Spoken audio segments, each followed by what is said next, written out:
Hi, it's Gary. Welcome to today's video. When I bought my first Apple Mac about 15 years or so ago, one of the things that I wanted to use it for was to manage my action, or what some people would call task list. To do this, I looked around and I bought what was at the time the most powerful task management tool I could find. This was called OmniFocus. Since then, I've stuck with OmniFocus, upgrading to each new version. I bought the iPhone version and I also bought the iPad version. This application, it was my key to managing everything I was doing. It was powerful. It was configurable. It was ideal for what I wanted and needed. But it wasn't cheap. Although saying that, for me, it was actually worth every cent that I spent on it. It was one of those apps that I used all day, every day. It was one of those apps I thought I could never do without. At the start of this year, a new version, OmniFocus 4, was released. Now, I have been using the beta version of this for over a year. This new version is a paid upgrade and does come with quite a substantial discount for existing users. Normally, this would be a no-brainer purchase for me. But it also coincided with the start of my year of why. This is where I'm focusing on examining why I do things, why I do them the way I do, why I use the tools I do, and to be honest, every other type of why question that you can think of. So I had to ask myself, why do I want to upgrade to this? That led me to ask, why am I using this software? Which led me to ask, well, why am I managing my actions? What do I need from an action management system? Why does OmniFocus meet this need rather than something else? Loads of questions. I spent a few days mulling this over and really thinking about what I do and what I need from an action management system. I asked myself, well, what do I want from it? And it was quite a simple answer. I want to be able to plan my work, have control of what I'm doing, and be able to quickly react when things change. I spent some time thinking about what do I need from an action management system. The key here is that word need, not want. And I came up with some needs. I need to easily manage my actions. I need to group actions together into projects. Group projects together into areas of focus. Be able to defer actions to start on a specific date. Be able to enter in one place and have access from any of my Apple-based devices. Be able to automate the creation of actions. Be able to quickly add new actions without taking me out of the flow of the work I'm doing. And to be able to view the actions based on the priorities that I set. Not a small list, is it? I also came up with a list of nice-to-haves or would-likes, or maybe you could say things I want it to do. These include be able to defer to specific times of the day, be able to use repeating actions, be able to add notes to my actions so I can capture my thoughts and progress with them, to be able to link to other apps that I use, mainly mail, so that I can drag in a mail and have a link back to the source, and to be able to capture due dates for time-sensitive actions. I then looked at the new version of OmniFocus and it met and well exceeded all of these needs and would-likes.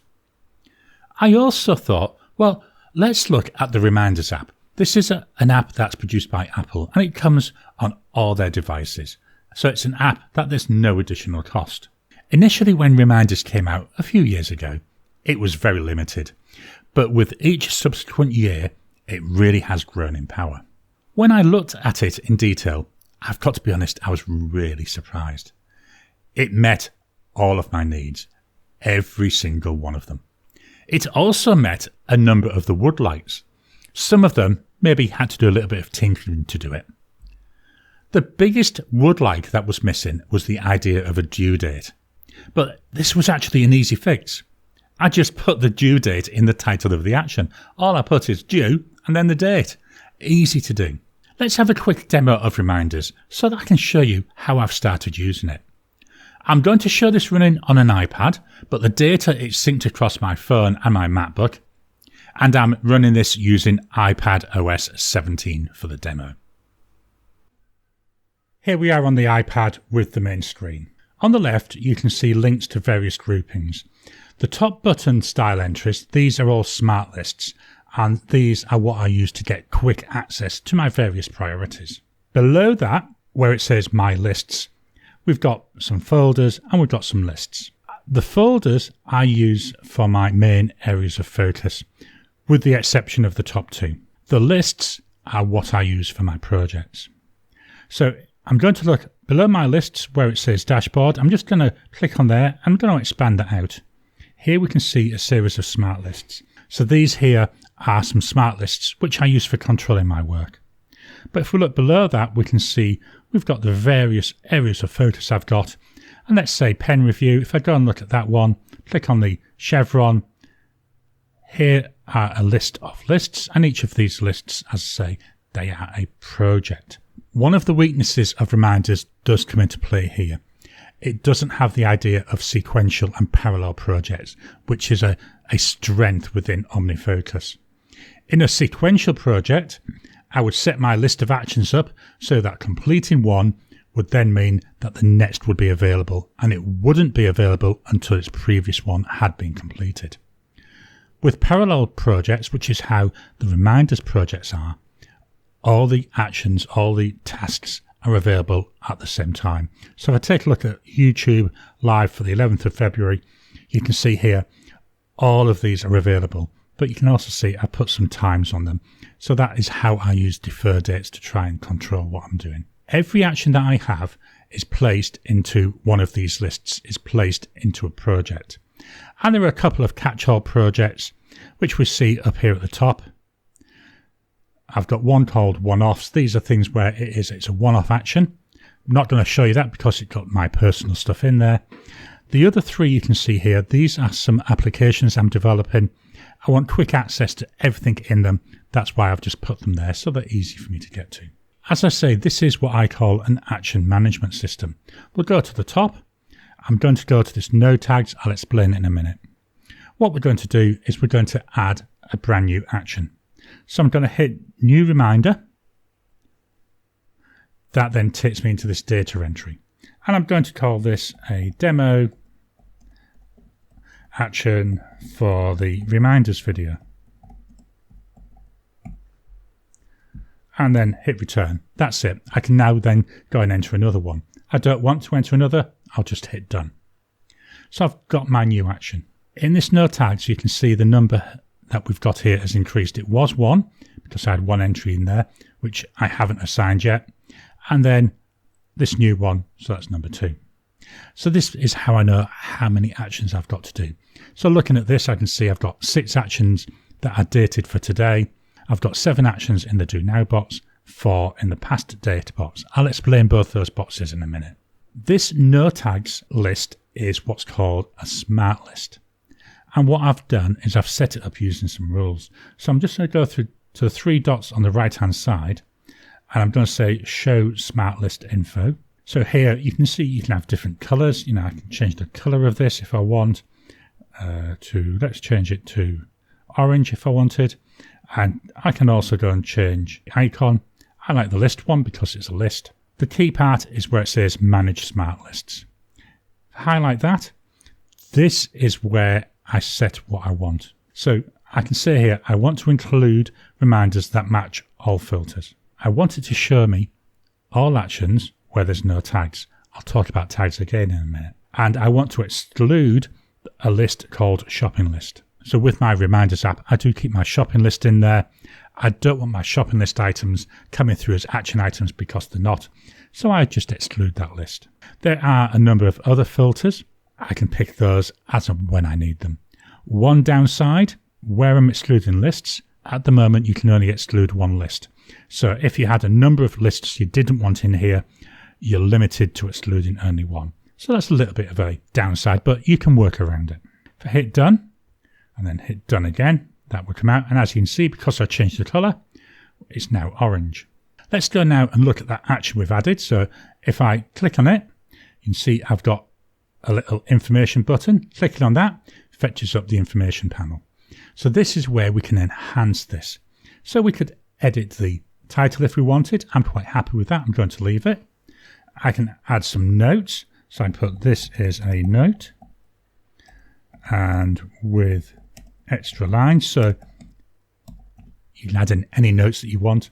You can add in a URL if you wanted to. I'm going to go down a little bit now to where it says list here. So here we've got list. The default that I've set, and you set this for the reminders app, is the reminders list. But I don't want this in the reminders list. I want it in one of my projects. So I'm going to click on that. This now fetches up a list of all my projects. So this is about the video for OmniFocus. There is no search. That's a shame. It would be nicer if there was a search. But I can go down here and then eventually I'll find the project Move from OmniFocus into Reminders and just select that, and that's now moved into that project. Priority, I don't actually use this, but you can set a priority of low, medium and high, so it gives you that flexibility. You can flag the task. Again, I don't tend to use that. You've got various other things, so you can link it into the Messenger app. I don't do that. Location, you can tag a location to it. Date and time, so this is what I use for my idea of a defer time. So say I don't want this to happen until the 12th of February, so I can select the 12th of February as the date. If I don't want it to happen till 2 p.m. on the 12th of February, I can go and set the date for 2 p.m. on the 12th of February.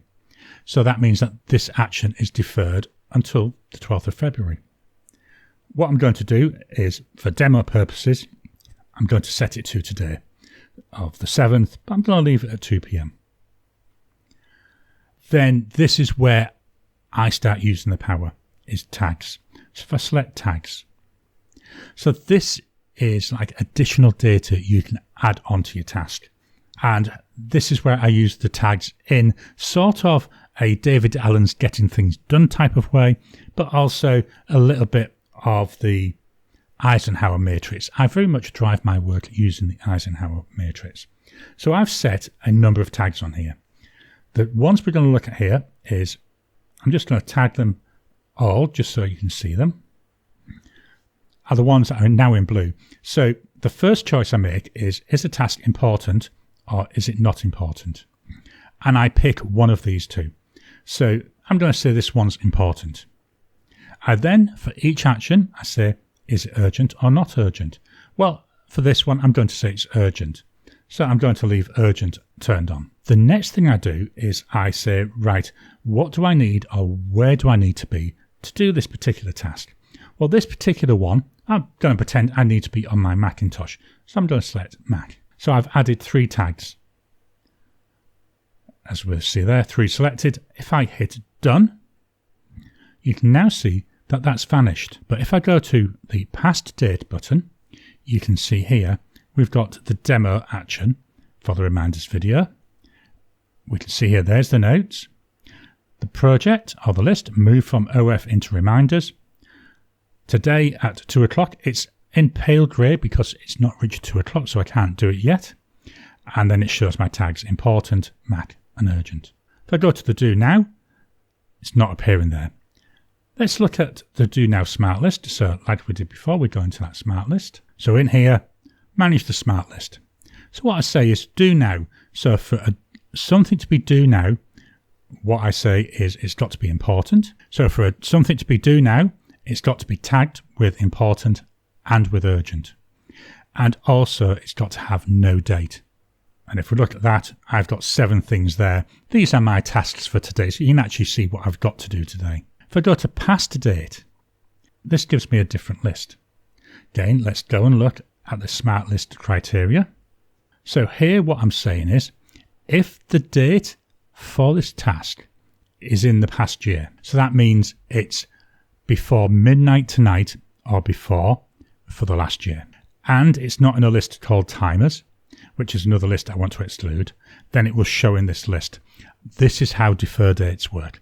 So it doesn't matter what the tags are, Doesn't matter what any other data is set, it only is looking at the date. So this is anything active before today, but only for the last year. Could have been 6 months. I just thought a year is a nice catch-all. And what this is showing me is this list of things. So these are a list of things where I've set the defer date to be today. And then what I can do is I can actually go through and make decisions about them. So with this record Visconti HSFI, I'm not going to do that one today. So I'm going to select the information, I'm going to select the date. I'm actually going to do that on Monday of next week. As soon as I hit done, bang, that vanishes. I'm going to do the same for the next one, that record 2023 one. Bang, that's gone again. So this is how we do it. And as you can see, here's my action. Once I've done my action, so this demo action for reminders video, I've got that dated today at 2 o'clock. But what happens if I decide, well, I'm definitely going to do it today, but maybe a bit later, and I don't want to keep going between lists? What I do now is I just go in and I remove the date. Hit done. Bang, it's disappeared from here. The number's gone down to 2 for past date, but the number for do now has gone up to 8. And if we go into 8, at the bottom there, demo action for reminders video, so it's moved over.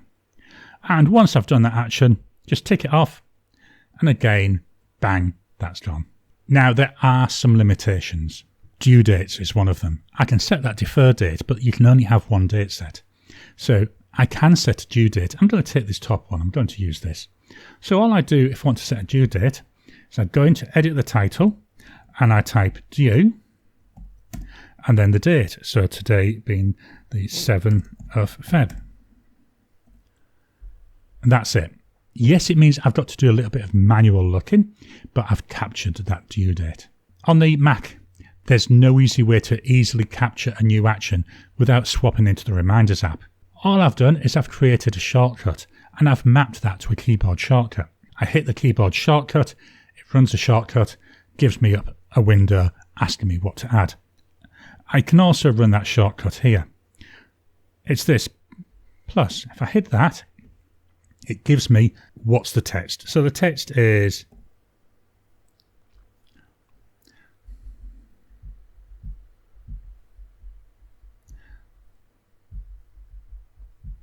there we go. Hit done. Off it goes. You see no tags now has increased, and there we've got this as a shortcut added action. So it's a quick way to add them from anywhere. So I don't need to go to the Shortcuts app to add something.